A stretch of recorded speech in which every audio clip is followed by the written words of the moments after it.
Hello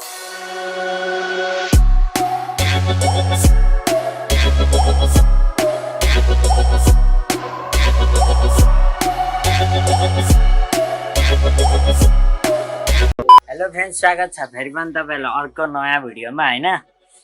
चितवनमा अनि त्यसै गरी एकदम धेरै ठाउँमा चाहिँ लकडाउन लागिरहेको छ अनि त्यसै कारणले पनि यताउता घुम्न चाहिँ जान पाएको छैन।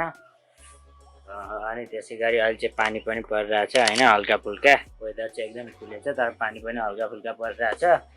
तर अब पानी परेछ अनि लकडाउन छ हैन, त्यसै कारणले चाहिँ यताउता कतै घुम्न जान चाहिँ पाइएको छैन। बट यसो ल्यापटप खोलेर हेरेको हैन, ल्यापटप खोलेर हेर्दा चाहिँ 2-3 ठाउँ गएको भिडियो चाहिँ रहेछ हैन, जुन चाहिँ तपाईहरुलाई थाहा छ होला। जुन चाहिँ पोखरा भ्लग चाहिँ मैले बीचमै रोक्दै थिएँ, केही कारणवश चाहिँ त्यो भिडियोहरु पनि रहेछ। फेवा लेकको अनि त्यसै गरी अर्को बेगनास ताल अनि त्यसै गरी पोखराबाट चितवन ब्याक आएको हैन, त्यो भिडियोहरु रहेछ। त्यसमा चाहिँ माइक एडाप्टर चाहिँ युज गरेको थिइनँ, माइक चाहिँ इन्टरनल माइक नै युज गर्थे गोप्रोको चाहिँ। त्यसै कारणले चाहिँ साउन्डमा चाहिँ अलिकति नराम्रो हुन सक्छ, त्यसको लागि चाहिँ पहिल्यै सरी भनिदिन्छु।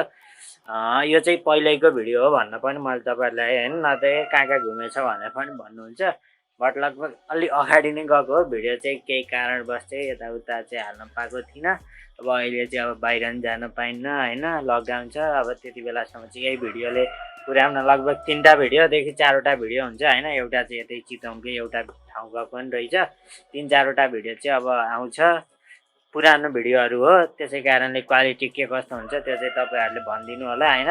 भिडियो के कस्तो लाग्छ त्यो पनि कमेन्ट गरिदिनु होला। अब चाहिँ सिधै त्यही भिडियो हेर्नु है त।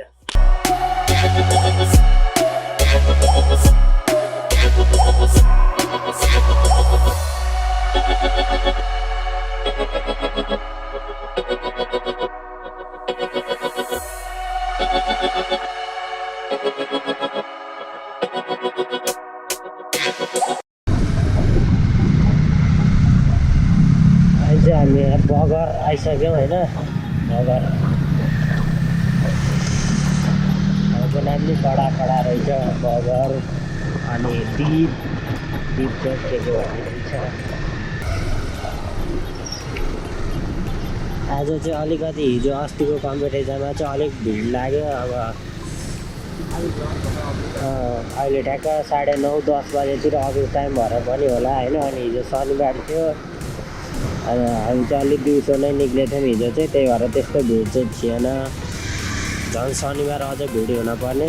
तर शनिबार चाहिँ यहाँ चाहिँ लगभग सब पसलहरू बन्द हुँदैछ। हिजो पेट्रोल हाल्ने भनेको पेट्रोल पम्प पनि बन्द, मेडिकल पनि बन्द, सब बन्द हुँदैछ। यहाँको चाहिँ नियमै पुरै अर्कै रहेछ हैन।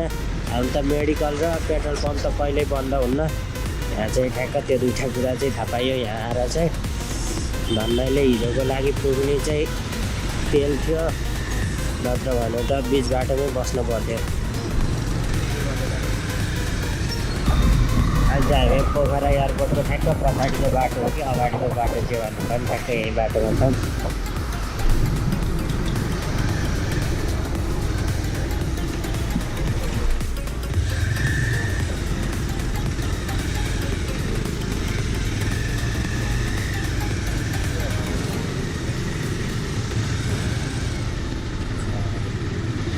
क्या मालूम हमें।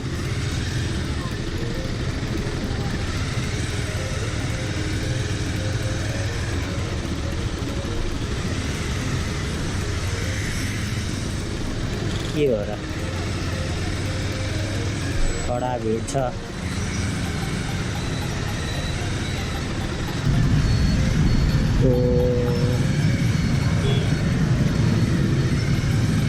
एक्सिडेन्ट भएको रहेछ यहाँ चाहिँ, त्यही भएर एकदम ड्राइभ सेफ, एकदम बिस्तारै चलाउनु हैन।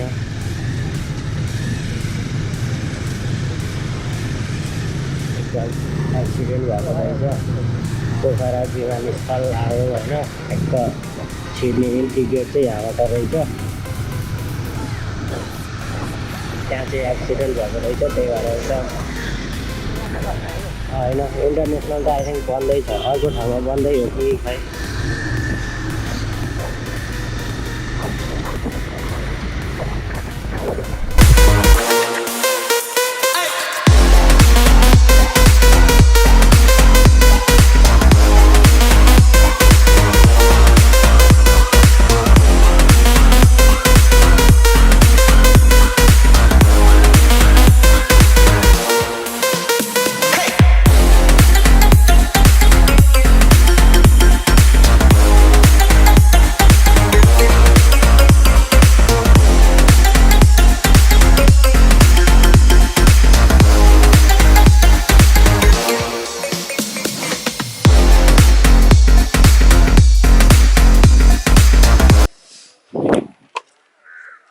चाहिँ हामी यहाँ ठ्याक्क लेक साइड आएको छौँ एकदम मुड फ्रेस गर्न होइन। पोखरा आएपछि लेक साइड नआए त हुँदै भएन नि त।